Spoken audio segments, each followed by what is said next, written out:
everyone, it's Elizabeth again. I'm happy you're tuned in today with me again on this journey. Thank you so much. If you're new, thank you for joining in. Please don't forget to subscribe. And to the returning subscribers, thank you so much for encouraging me, for showing me so much love. You guys are the best. Thank you so much. Now, the topic for today is how to know a good and godly man. This topic has been trending for a while, and I just felt let's talk about it, let's discuss it, and I would love to know what you think about it in the comment section below. Please don't forget to comment, and for the married people amongst us, please share your experience, tell us so we can all learn together. I'm going to tell my experience, and I would love to hear from you as well. And part of these things I've written were what I learned from my experience. Please feel free to drop your comments and let's learn together. Now, the first point I have some things I wrote down, and I'll be sharing it gradually as we proceed. Now, the first point I wrote is, for you to know a good and godly man, you must be good and godly yourself. Yes, you must be good and godly yourself. And a scripture that came to my mind is Romans chapter 8 verse 14. It says, for as many as are led by the Spirit of God, they are the children of God. For you to know a man that is godly and is good, you also must be godly and you must be good. You must walk in the Spirit for you to know, to be able to discern the truth, if truly he is a child of God or if he is just faking it. Because I would not lie to you, there are so many people that can pretend in the church. They will so much pretend and make you fall helplessly and hopelessly in love with them. They will now show you their real character when they have married you, and oh my God, you don't want to fall victim. You don't want to fall victim, because the truth of the matter is, to me personally, I believe if you fail in marriage, it affects every area of your life. Every area of your life is affected. That's my own belief. Your belief may be different, but that's just my belief. I believe marriage is an institution, and your marriage starts from even your relationship, where you are dating. That's where you lay your foundation of what you want to achieve in your home. That's where you communicate, express whatever things you have in mind. That is where it starts from. So the foundation must not even be faulty. It must not be faulty. You must be sure that this man you are dating is a good man, is a godly man. Is somebody that works out, that works in the Spirit. And how will you know that? The Bible says, by their fruits you will know them. By the fruit he bears. Yes, like I said, don't be deceived. There are so many people that can pretend and that they can lie and even fake. You'll be surprised that people even fake fruit of the Spirit. That's the truth. But the thing is, Psalm 34 verse 10 says that but those who seek the Lord lack nothing good. That's what I know. If you yourself as a lady, you serve the Lord with all your heart, and you are truly a genuine child of God, you will lack nothing good. I think it was Psalm 34 verse 10b that said that. You will lack nothing good if you are truly a child of God. Even if somebody with a bad intention, with a negative intention approaches you, the Spirit of God in you will alert you, would just give you that signal that this man is the wrong person for you. Now, the second point I wrote here is, he is respectful. Yeah. Another point to know a godly and a good man is a respectful person. A godly man and a good man would always respect you, and not even only you. He will respect your family, your parents, your siblings, everybody, your friends, everybody around you. If the person you are dating is somebody that, if he should open his mouth like this, in fact, the whole world will run, that's not the best. That is not the right man for you. And that's the truth. But someone who respects you, not, yes, the person you want to marry may be older than you, is older than you, or whichever way you may be age mates, but it will show you that respect, and it will give you, it will just make you feel so respected that you'll be valued. Yeah, that's the word. You'll be valued. And it would not make you feel like you are just a piece of trash. No, it would respect you. It will respect your parents. It will respect your siblings. It will respect your friends. The person you are in a relationship with, or you want to get into a relationship with, if it's someone that is just interested in only you, and he does not even care about your parents, where you come from, your friends, he treats them so badly, he's so rude to them, you better flee. That's not the right person. That's toxic relationship. You need to flee. It's not healthy.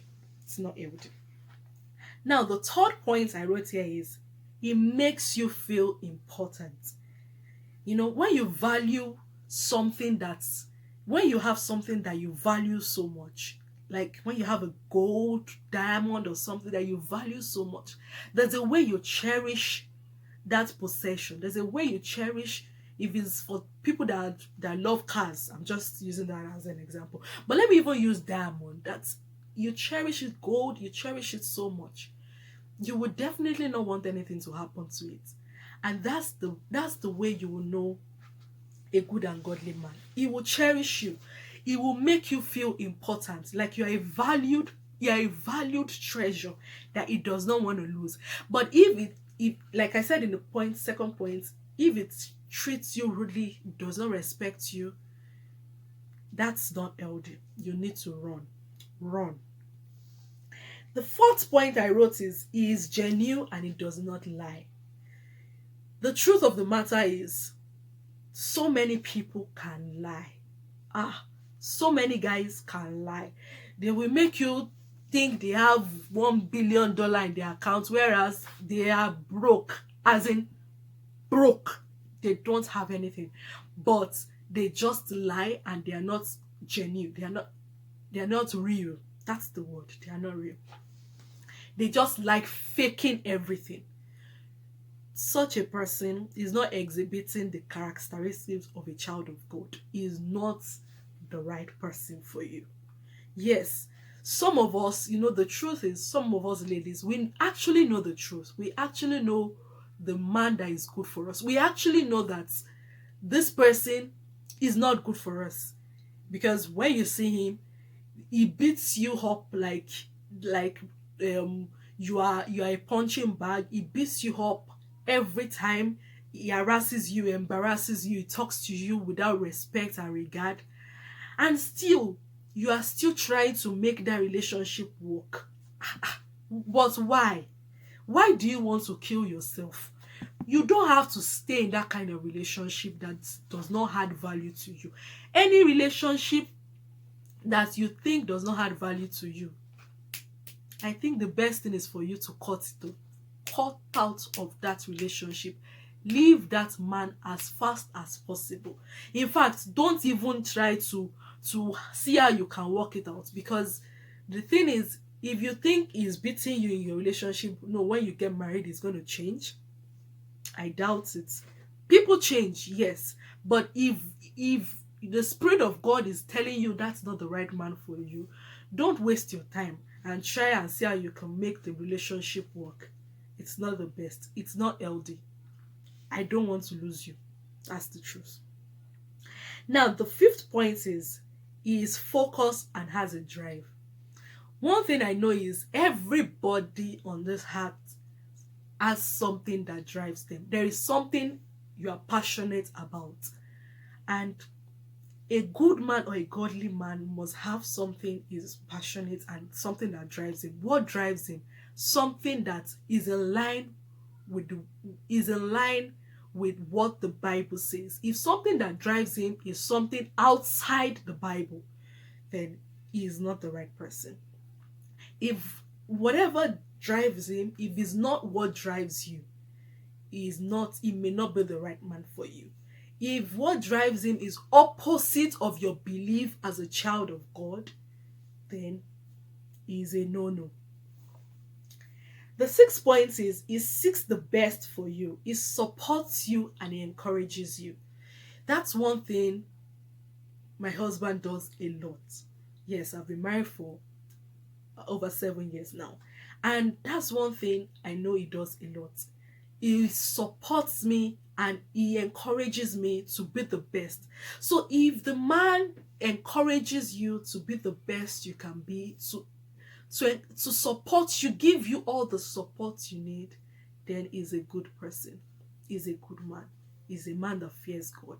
But if he's always trying to compete with you and make you feel you are a dummy, or make you feel you don't have anything upstairs, he just tries to bring you down, he is not a good guy.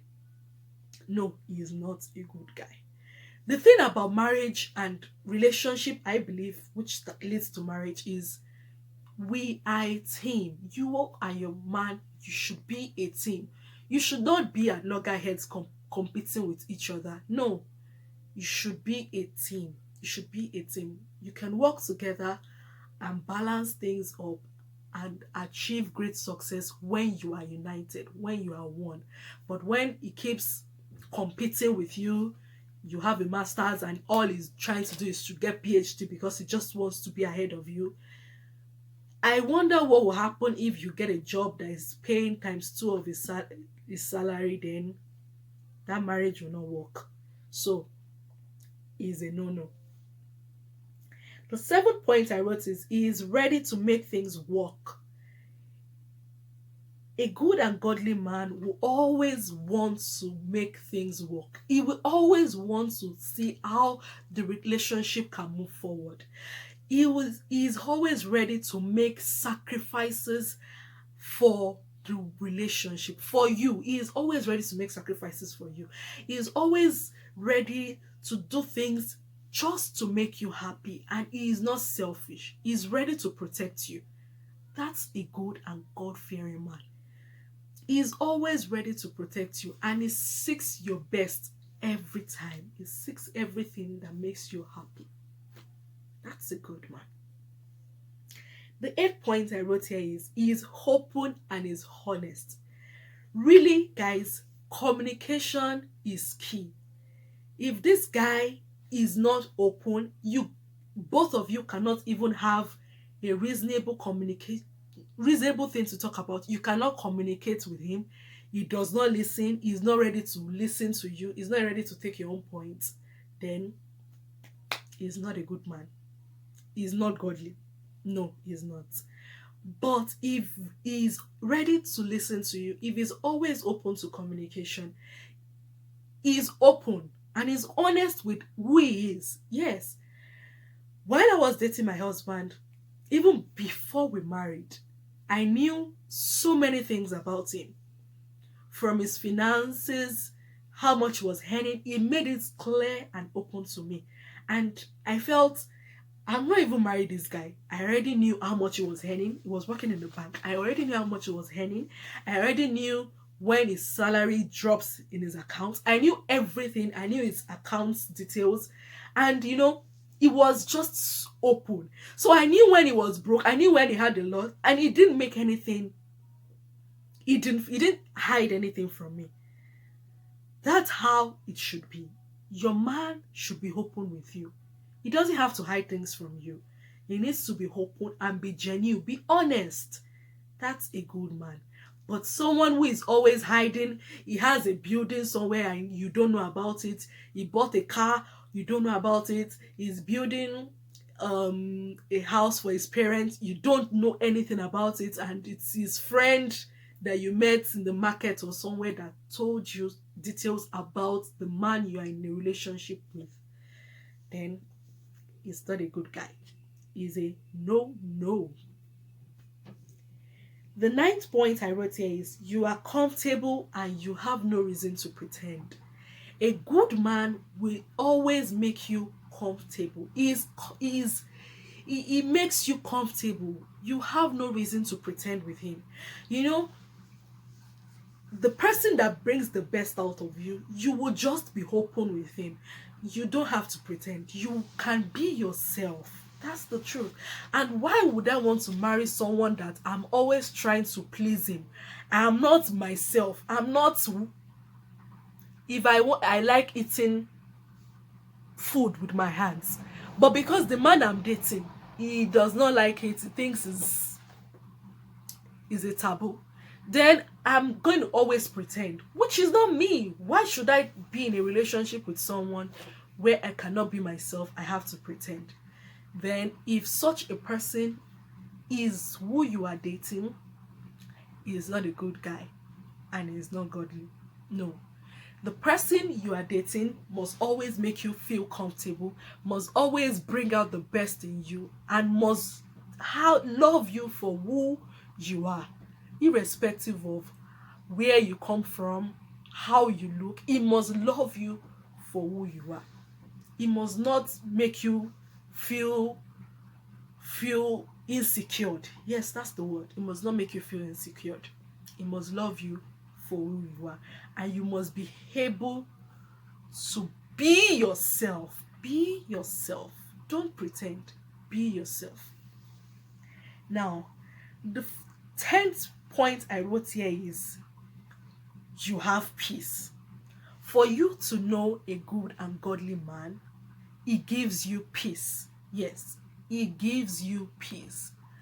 If you have no peace, the truth of the matter is, for us married folks, the truth of the matter is, if you are dating someone and he is not the right person for you, in quotes, you are a child of God, you would not have peace if he's not the right person for you. That's just the truth. You would not have peace. It's like you are just trying to make the whole thing work, but it's just not working because he's not a good person for you. He's not the right man for you. If you have no peace in that relationship, please, it's not healthy. Don't stay in the relationship just because you think you are getting old, or in quotes, you think all your friends are married, everybody's married, and when exactly are you going to get married? No. There is godly wisdom in waiting for the right person, waiting for a good and godly man. It will definitely come. But you as well, you must be godly and you must be good. You must not be a bad person and expect a good man.